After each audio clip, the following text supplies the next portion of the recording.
আসসালামু আলাইকুম রহমতুল্লাহ।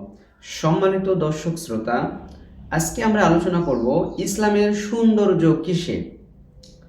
এ ব্যাপারে তিরমিজি শরীফের 2318 নম্বর হাদিসে উল্লেখ করা হয়েছে, আনা আবি হুরাইরা রাদিয়াল্লাহু আনহু ক্বাল, আবু হুরাইরা রাদিয়াল্লাহু তাআলা আনহু হতে বর্ণিত, ক্বালা রাসূলুল্লাহ সাল্লাল্লাহু আলাইহি ওয়াসাল্লাম, রাসূলুল্লাহ সাল্লাল্লাহু আলাইহি ওয়াসাল্লাম বলেছেন, মিন হুসনি ইসলামিল মারই, একজন ব্যক্তির ইসলামের সৌন্দর্য হচ্ছে তার কুহু মা লা ইয়ানিহি, যে অনর্থক অপ্রয়োজনীয় বিষয় ত্যাগ করা।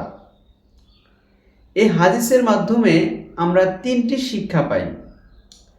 এক নম্বর শিক্ষা হচ্ছে অপ্রয়োজনীয় কথাবার্তা ও অনর্থক কাজকর্মে লিপ্ত থাকলে গুনাহে পতিত হওয়ার অধিক সম্ভাবনা থাকে।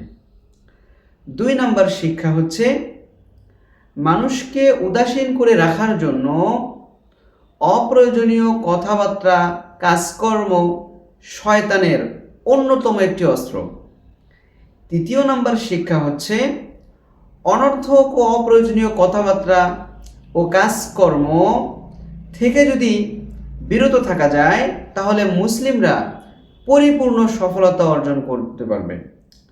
একটুবার ভাবুন তো, আমরা যখনই একটু ফ্রি সময় পাই দেখবেন চার স্টলে বিভিন্ন জায়গায় বা মোবাইলে আমরা সারাক্ষণ সময় অপচয় করি। চার স্টলে বসলে সারাক্ষণ আমরা গীবত করি, অপ্রয়োজনীয় কথাবার্তা বলি।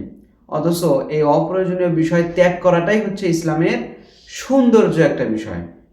তা আল্লাহ রাব্বুল আলামিন আমাদেরকে এই অপ্রয়োজনীয় যে কাজকর্ম, অপ্রয়োজনীয় যে কথাবার্তা আছে এগুলো থেকে বিরত থাকার তৌফিক দান করুক। আমিন।